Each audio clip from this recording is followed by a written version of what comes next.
ओम श्री सांब शिवाय नमः। ओम श्री गणेशाय नमः। हे शिव भक्तों, आज हम लोग श्री शिव महापुराण में विद्वेश्वर संहिता का श्रवण करेंगे। अथ अष्टमोध्याय। भगवान शंकर द्वारा ब्रह्मा और केतकी पुष्प को शाप देना और पुनः अनुग्रह प्रदान करना।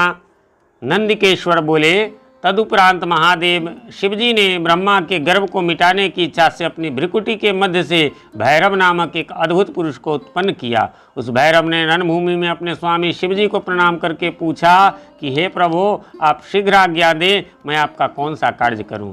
शिवजी बोले, हे वत्स, ये जो ब्रह्मा है वे सृष्टि के आदि देवता हैं। तुम वेगपूर्वक तीक्ष्ण तलवार से इनकी पूजा करो, अर्थात इनका वध कर दो।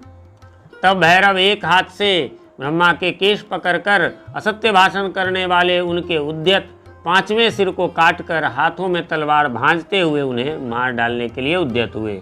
हे सनत कुमार, तब आपके पिता अपने आभूषण, वस्त्रमाला, उत्तरीय एवं निर्मल बालों के बिखर जाने से आंधी में झकझोरे हुए केले के पेड़ और लता गुल्मों के समान कंपित होकर भैरव के चरण कमलों पर गिर पड़े। हे तात, तब ब्रह्मा की रक्षा करने की इच्छा से कृपालु विष्णु ने मेरे स्वामी भगवान शंकर के चरण कमलों को अपने अश्रुजल से भिगोते हुए हाथ जोड़कर इस प्रकार प्रार्थना की, जैसे एक छोटा बालक अपने पिता के प्रति टूटी फूटी वाणी में करता है। अच्युत बोले, हे ईश, आपने ही पहले कृपापूर्वक इन ब्रह्मा को पंचानन रूप प्रदान किया था, इसलिए ये आपके अनुग्रह करने योग्य हैं। इनका अपराध क्षमा करें और इन पर प्रसन्न हो। भगवान अच्युत के द्वारा इस प्रकार प्रार्थना किए जाने पर शिवजी ने प्रसन्न होकर देवताओं के सामने ही ब्रह्मा को दंडित करने से भैरव को रोक दिया। शिवजी ने एक सिर से विहीन कपटी ब्रह्मा से कहा, हे ब्राह्मण, तुम श्रेष्ठता पाने के चक्कर में शठेशत्व को प्राप्त हो गए हो, इसलिए संसार में तुम्हारा सत्कार नहीं होगा और तुम्हारे मंदिर तथा पूजनोत्सव आदि नहीं होंगे।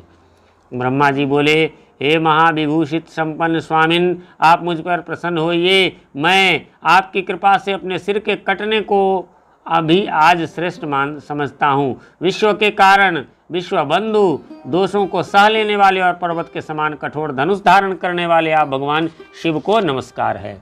ईश्वर बोले, हे वत्स, अनुशासन का भय नहीं रहने से यह सारा संसार नष्ट हो जाएगा, अतः तुम दंडनीय को दंड दो और इस संसार की व्यवस्था चलाओ। तुम्हें एक परम दुर्लभ वर भी देता हूँ, जिसे ग्रहण करो। अग्निहोत्रादि वैतानिक और गृह यज्ञों में आप ही श्रेष्ठ रहेंगे। सर्वांगपूर्ण और पुष्कल दक्षिणा वाला यज्ञ भी आपके बिना निष्फल होगा। तब भगवान शिव ने झूठी गवाही देने वाले कपटी केतक पुष्प से कहा, अरे शठ केतक, तुम दुष्ट हो, यहाँ से दूर चले जाओ। मेरी पूजा में उपस्थित तुम्हारा फल मुझे प्रिय नहीं होगा। शिवजी द्वारा इस प्रकार कहते ही सभी देवताओं ने केतकी को उसके पास से हटाकर अन्यत्र भेज दिया। केतक बोला, हे नाथ, आपको नमस्कार है। आपकी आज्ञा के कारण मेरा तो जन्म ही निष्फल हो गया है। हे तात, मेरा अपराध क्षमा करें और मेरा जन्म सफल कर दें।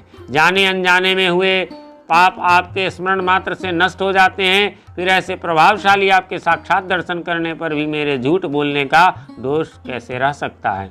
उस सभास्थल में केतक पुष्प के इस प्रकार स्तुति करने पर भगवान सदाशिव ने कहा, मैं सत्य बोलने वाला हूँ, अतः मेरे द्वारा तुझे धारण किया जाना उचित नहीं है, किंतु मेरे ही अपने अर्थात विष्णु आदि देवगण तुम्हें धारण करेंगे और तुम्हारा जन्म सफल होगा और मंडप आदि के बहाने तुम मेरे ऊपर भी उपस्थित रहोगे। इस प्रकार भगवान शंकर, ब्रह्मा, विष्णु और केतकी पुष्प पर अनुग्रह करके सभी देवताओं से स्तुत होकर सभा में सुशोभित हुए। इस प्रकार श्री शिव महापुराण के अंतर्गत प्रथम विद्वेश्वर संहिता में शिव की कृपा का वर्णन नामक 8वां अध्याय पूर्ण हुआ।